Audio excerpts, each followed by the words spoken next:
Il est là, mon tonton. Bonjour, bonjour. Dim, how to introduce you? You are first of all one of my best friends. You've been my mentor for many years. You travel the world. You're an amazing pastry chef. You now live in Dubai and you have your own company called French Touch Dubai. I want to start and go like right into the topic. You sent me something earlier this week that was incredibly beautiful. And I want you to, I'm going to read that to you, and you tell me what you think about it. Okay. Okay. So you told me, peace comes when you stop lying to yourself, when you start doing things because they make sense, not because they make noise. What does that mean to you? I think it's mostly about removing any form of expectations because once you start having high expectation, you obviously need to reflect it, and you're not really able to be fully aligned with this expectation.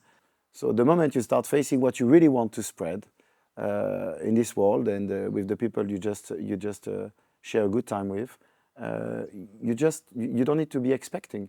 You just need to be focusing on something that is much more genius, much more organic. You can touch it, and you don't have to pretend anymore.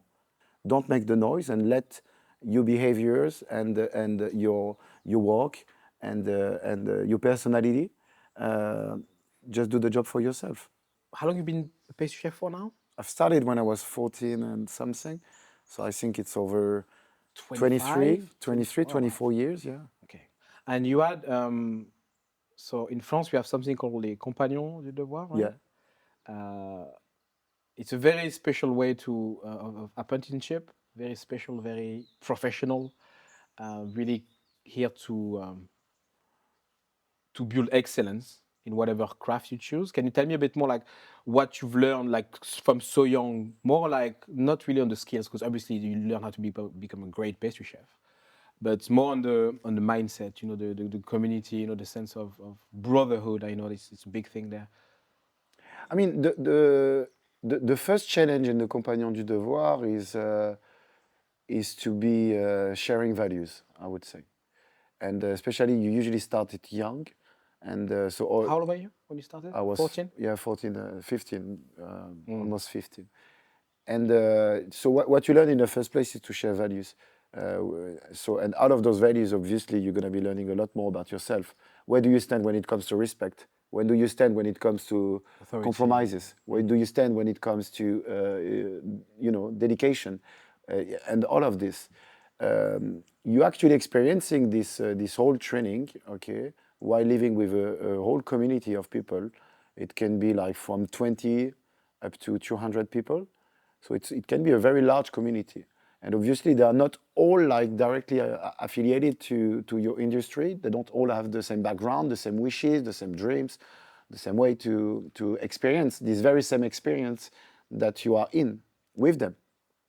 So the only thing you can do in order just to see some tangible results is to open up your mind and to be curious about what they do, what they want, and you start kind of like inspiring one another within this training that is actually lasting pretty much like between 5 to up to 7 years. So it's a long period of time, and you start learning From boy to adult, right? Absolutely, and you learn so much unexpected things that you would have never learned if you wouldn't be in this community.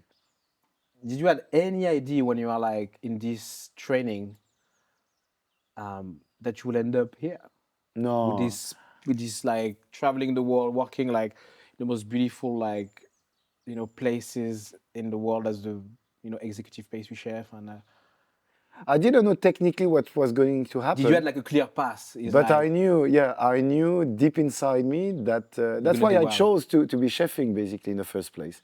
I didn't choose to be chefing because I was so much in love with food and the memory of my grandmom baking a tart. It's not my story, basically. What I felt is that that was beautiful, one of the greatest opportunity I had, and I had to seize it if I really wanted to get started somewhere, in order just to experience a little more freedom and to start like shaping a bit more my life, you know. Yeah, I had a similar experience with food. I went to cooking school because I wanted to travel. I was like, what is one of the best jobs to travel? And I just, Googled it. And I was like, I'm going to try to maybe try out, be a chef, and just out of pure curiosity. And I fell in love with it. I fell in love with those, using my hands, the raw product, the texture, and Of course. I had some amazing mentors around me that really, showed me like those guys, they have something, like they love it so much. And I wanted to understand why. And obviously the taste, and once you realize that when you taste something like quite magic, you'll be like, I'd love to be able to create that also, because this is actually a moment of magic if it's done well. Which takes me to the first course. Are you hungry? Yeah, definitely. Okay, I'm gonna get something for you. I don't know if it's gonna be magic, but I'm gonna make sure it's really good. Excellent. Thank you so much.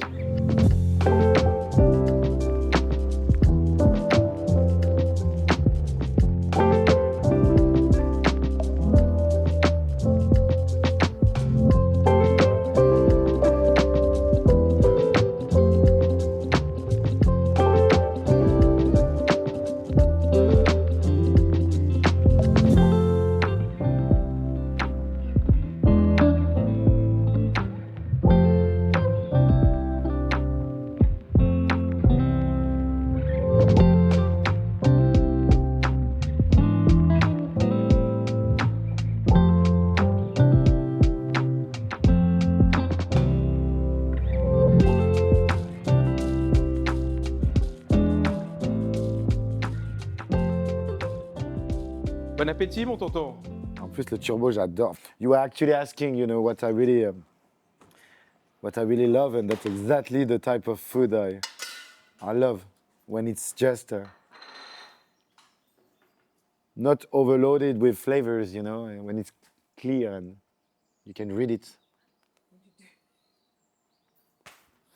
You can taste each and every ingredient. Oh, the sauce. The sauce is good, no? Wow.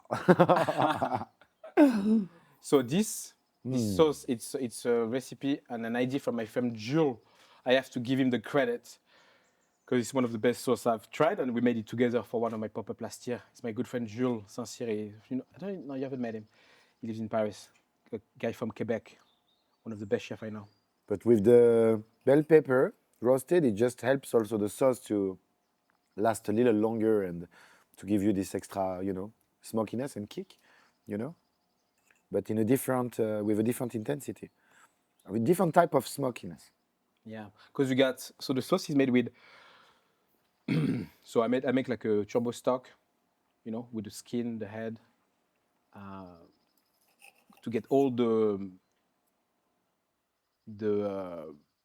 collagen, not the collagen, the collagen out of the skin and the bones very quickly, boiling, and then you reduce that, emulsify with smoked oil, so charcoal oil, smoked olive oil, and some normal, some grapeseed oil, so it's not too smoky. That's it. No, it's definitely not overpowering, and the fish is perfectly cooked.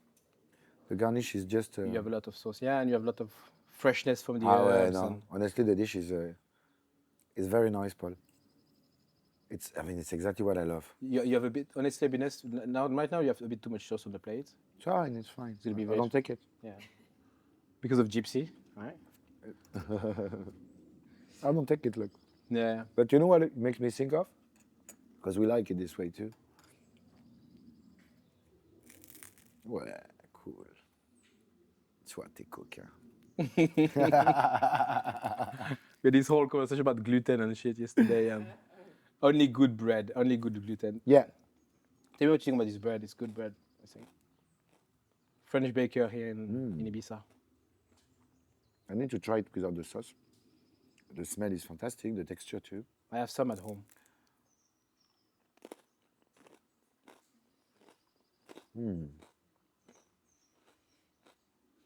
That's proper bread. I'm glad you enjoy, my dear. Excellence becomes a kind of self-imposed exile. I think I understand what you mean, but from your experience, what did you mean by that when you say that? in a way, if you want to be hopeful about tomorrow, you must set up the standards within yourself. Say again? If you really want to be hopeful about what you coming deeply wish, what's coming to you, what's gonna happen to you, I think it has to happen within yourself. So I think excellence is not really something you put on someone's shoulder and you say this is a standard and this is the excellence and you have to stay there in that box or mindset without even taking that person and explaining him that it's happening with himself, and excellence is not a virtue. It's a choice. It's a result.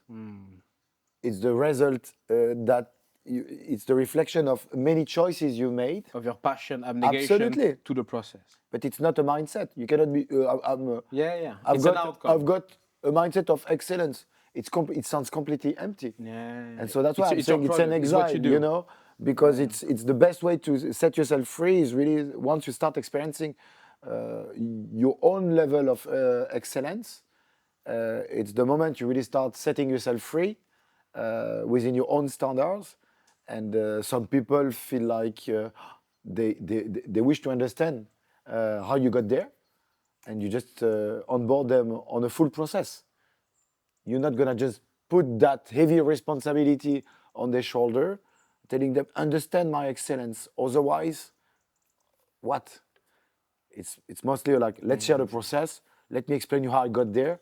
And maybe you will be able to cut it shorter, to go faster. You'll take more time on certain steps. And whatever will come out of it, it will not be my experience of excellence. We will just be able to share it. And also, like, I really think that excellence, it's not something you call yourself, it's something the outer world is calling you. It's like you don't call yourself excellent. Yeah. Because I think as soon as you think you're excellent, you stop going for this exact same thing, which is actually leading you to this excellence, right? Back to Japan, it's like when you go to those 2 Michelin star sushi chef, the most amazing experience of my life. The guy's been doing for like 25 years, and he asks like, "Is it okay?" I'm like, what are you talking about, man? This is the Top best. master in the world. It's the best thing I ever had. And they're still like, is he okay? I'm like, because I think that's the mindset of excellence. Like for them, they're always learning. Always, improvement possible. Always possible. And those people don't call themselves excellent, but everybody else does. And I think that's why they are becoming actual excellence. But that's how you keep your craft alive.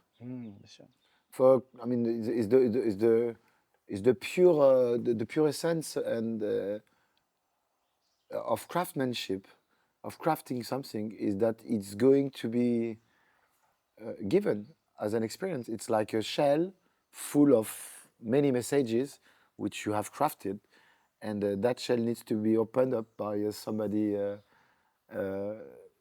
but not you. That's the beauty of it. It's like you expect it's a 0 to 10 scale process, and once it's ready on the table, it's like preparing a drink. You're a mixologist. You prepare a drink. You've been selecting the best alcohol. You've been selecting the best beverage in the world. You've been manufacturing them, but nobody's gonna drink it. What's the sense of doing it? So it's a full process, and I think that's why they still pay attention to it.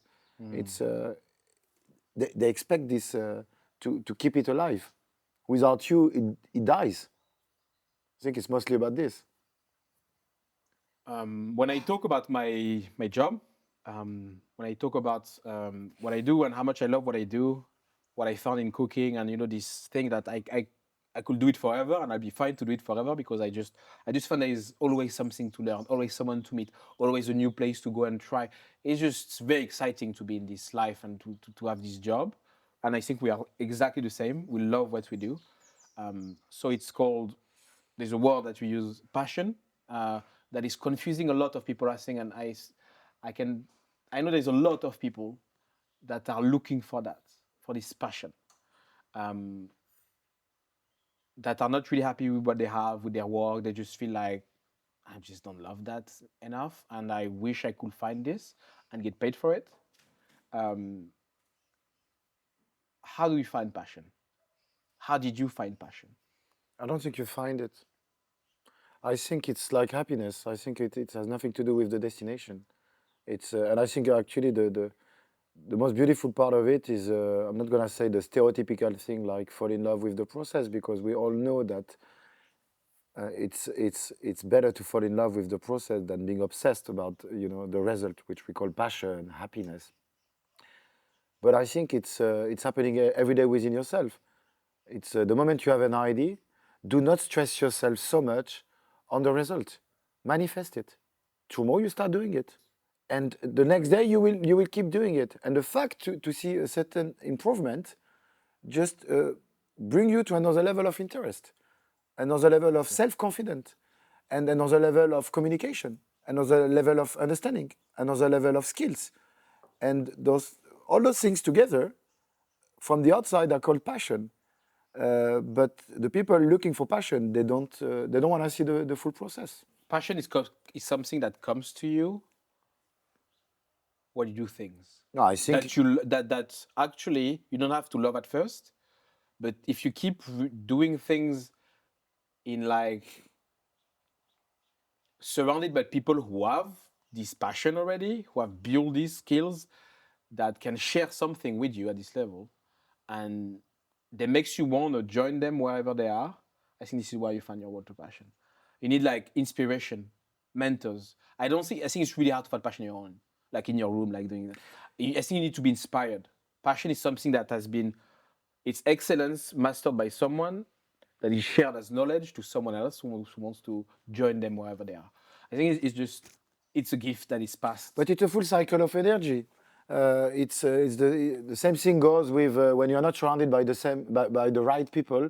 It looks like you're getting a dumper, less interesting. Killing your vibe. It kills your vibe. It kills your soul.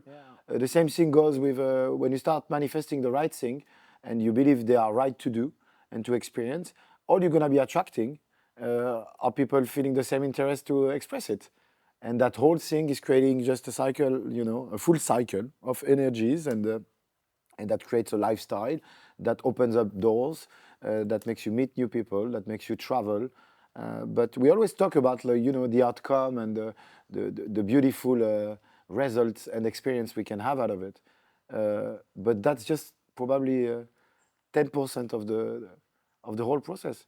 It's a long series of failures. And if you don't love this Passion is journey, not an easy path and if to you see it follow, as a failure every single time you're trying to make a move, you will never experience passion. You must just embrace the process, because you're likely to fail at every turn, and sometimes you see a beautiful light coming, and it shows you a different path, and you're like, oh, what a cool thing happening. I had my ups and downs. I cannot say I've been consistent, the way I felt passionate about my job. There were some times where I was not enjoying as much as I wished. And that pushed me, and that helped me to understand the power of choosing for myself, and that I am the creator. I am the one building taking care of my own passion. It has nothing to do with the company I work for. It has nothing to do with the people I'm surrounded by. I can still choose them. I can choose pretty much everything. And if it does really matter to be a passionate person, to experience passion the way I've been experiencing, life over the past 3 decades, it is now my full responsibility to keep it alive and to take care of it. So I truly believe it's about you. And so I think what you said is just passion has to be fed, because passion can be loose on the journey. If you put yourself in the wrong environment with the wrong people, doing the wrong things, you might kill your passion. And I've lost my love for cooking for a few years because I was doing Yeah, the of wrong course. thing for the wrong reason, and I got lost. I was like, you know what, fuck cooking. I don't care anymore. And I had to realize like it's not about cooking, it's about everything else around you. So I put myself out of this place, and I was like, I want to cook again. I want to cook up something different for us, in a different context for other people, with different intentions. And I picked it up again, but it's something you have to feed, I think.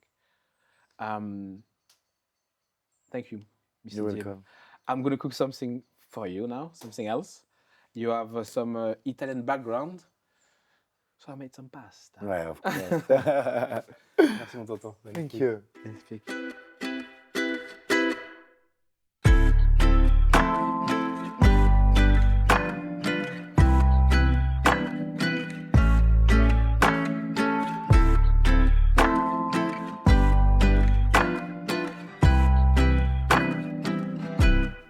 Pay homage to your Italian roots, Cacio e Pepe. Thank you so much. That's the... Enjoy, my brother.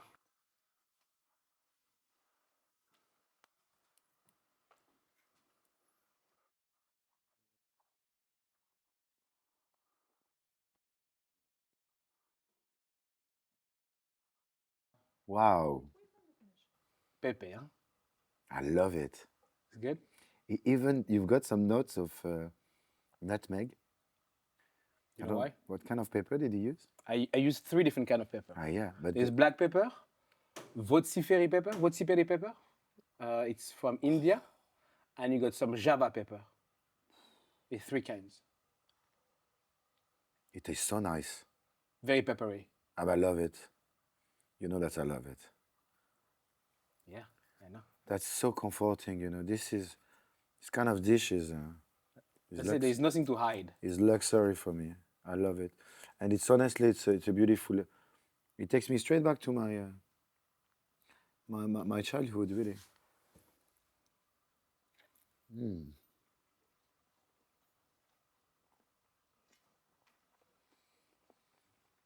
My mom was a top expert with it, but not the Cacio and pepper.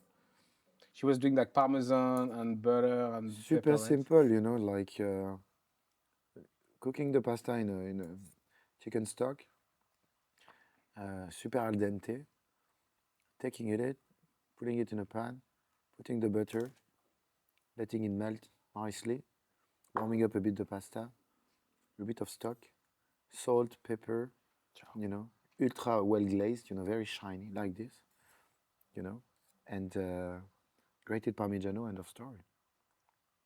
And, Simplicity at its me, I best. was like, this is really excellent. Consistency beats talent. I think what you mean is like it's easy to be great for a short amount of time, but it's really hard to be great for a long amount of time, right? And show up again and again and again and again. Right? Yeah, sure. I realized that I was not consistent enough, and I had talent, what we can call talent.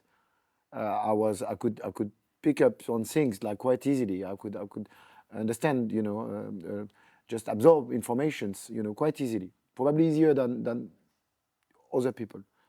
But I could also notice that the consistent people next to me, on the long run, they could put me behind, you know, not just technically, but overall, as Because you're going as like person, they were like getting that. better, They faster. were going like slowly, Absolutely. exponentially learning. Absolutely. And for me, it was not happening the same way. Even though I was really much aware of the, you know, the power of being a consistent person, but it was quite hard to keep it consistent because I was associating pretty much like being consistent means being boring. But it doesn't mean you have to, you know, you don't have to shape it the same way. It simply means that you have to keep doing it, you know, consistently.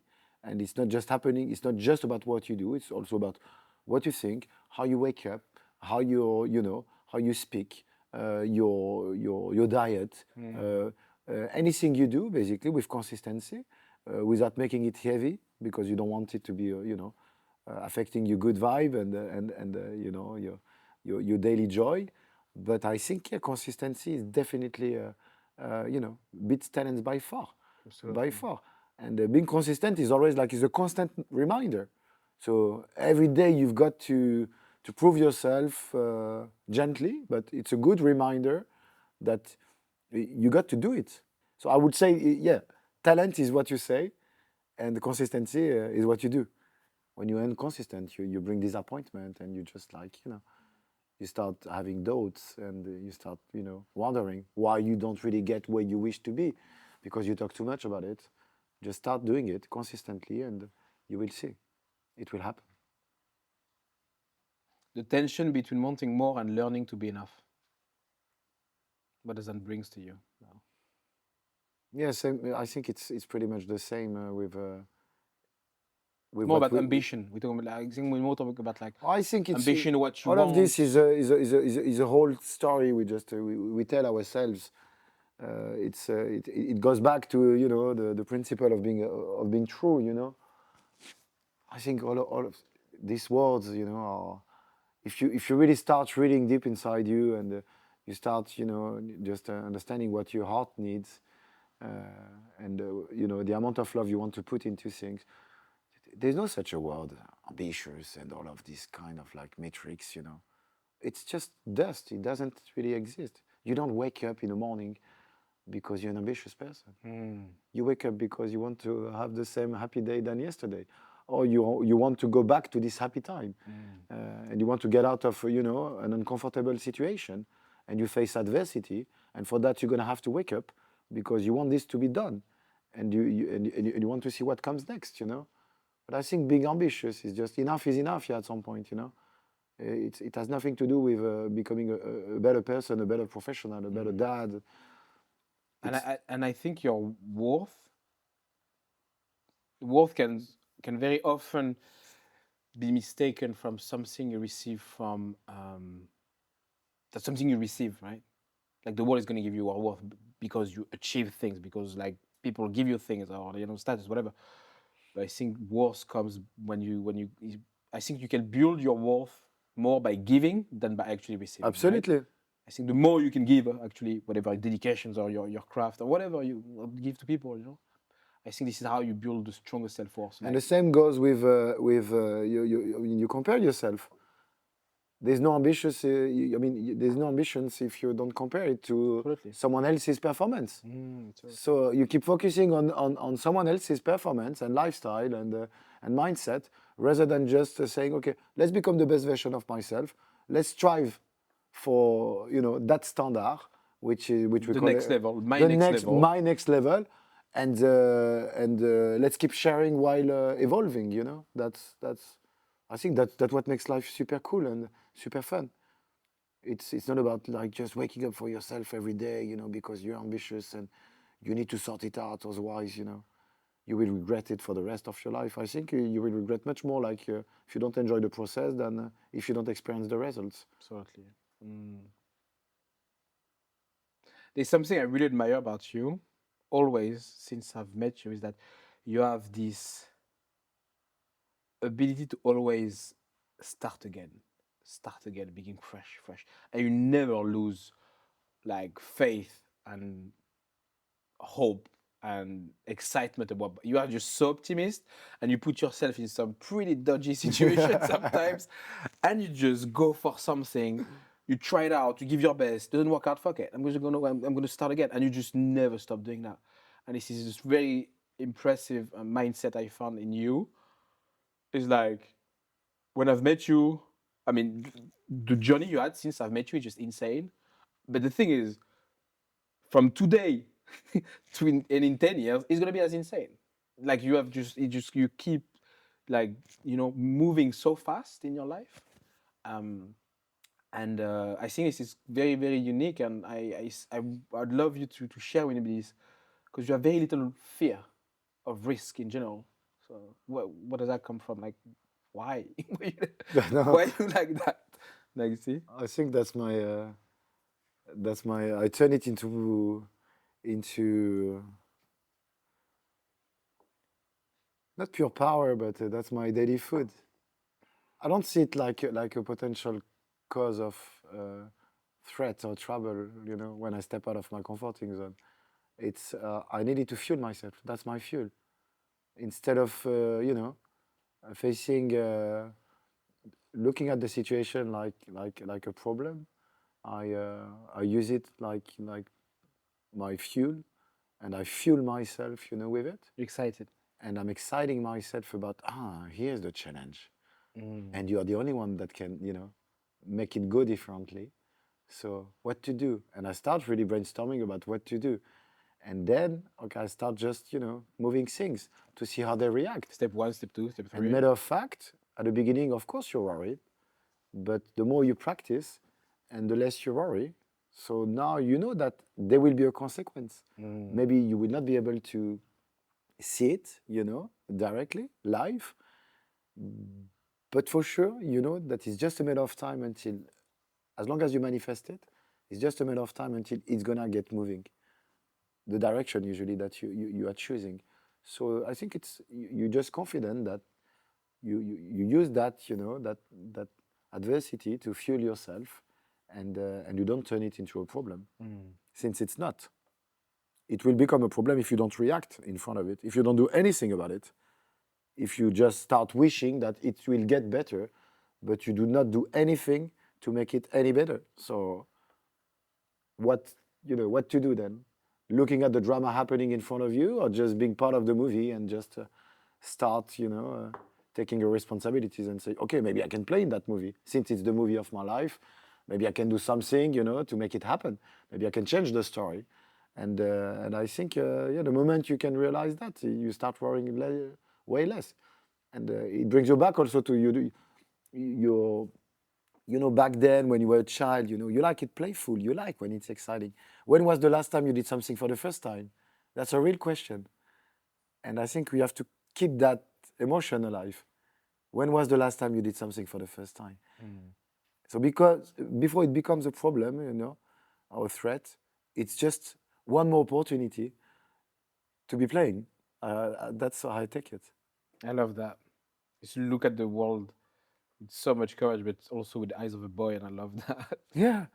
That's it. I think you have to keep it because there is really this thing, that is, there are many things you experience in life, positive things, and or where you met many people, and or you had like lovers, and just beautiful chefs, and musicians, and I mean many types of different atmospheres. But when you think back then, you'd like, wow, if I was fully aware of how much it will take me to get there, I will never do it again, And there's this sense of a bit of ignorance, of like looking at it through, through a child eyes, that you get You to don't do it. realize what you're stepping You don't into. realize. You don't realize what Oh, you're wow. stepping into, but This is actually this is exactly pretty big. what it's gonna become beautiful, because the only thing you're gonna focus on is to make it beautiful. Yeah, make it happen. That's it. Incredible. Thank you, Tim. You're welcome.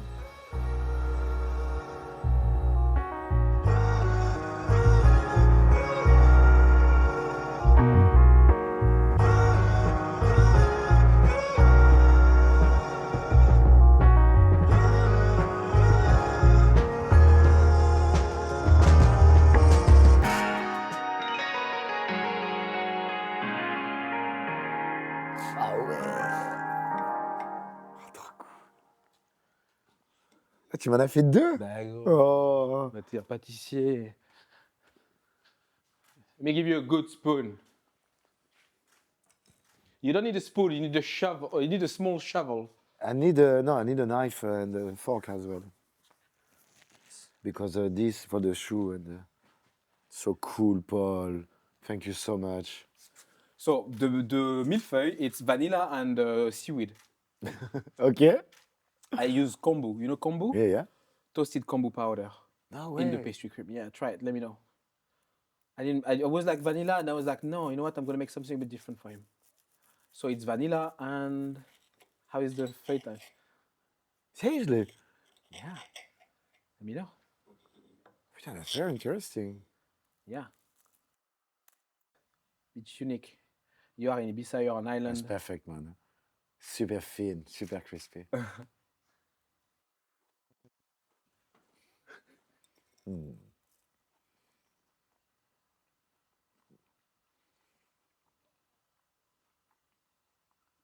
All eyes on him. Silence. What is the chef gonna say? Putain,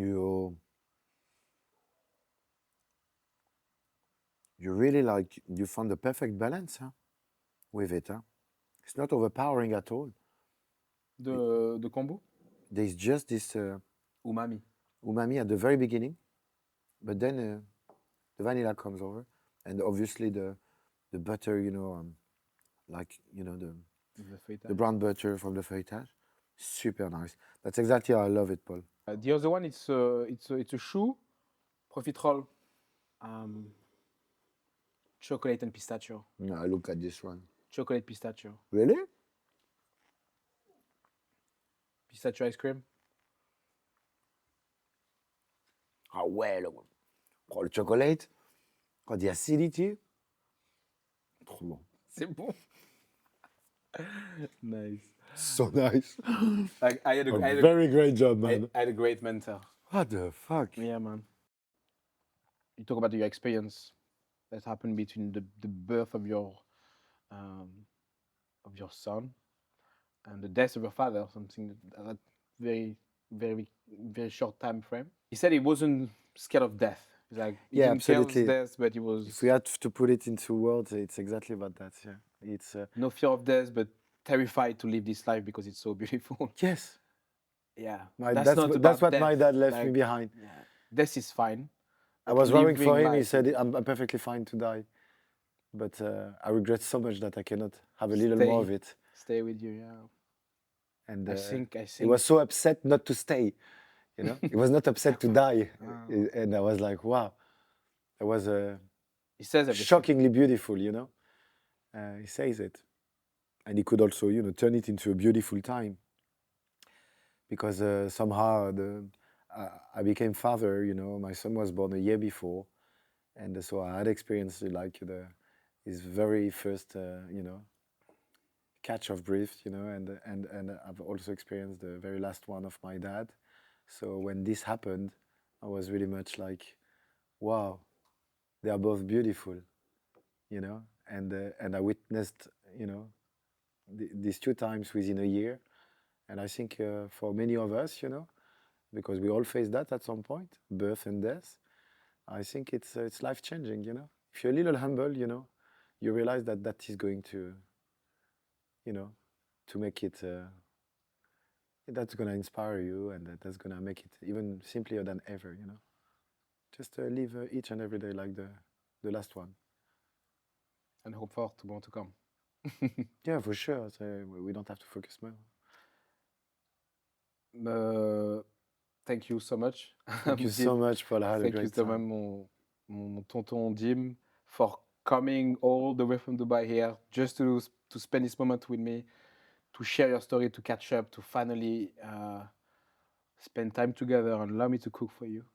Thank you so much. So yeah, it was very special to have this moment with you today, and I'm looking forward to see you going wherever you're going, and yeah, to witness your journey, because it's beautiful to watch from the side.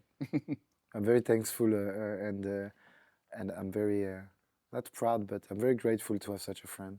Really, thank you so much, Paul. It's a whole experience together. Thank you.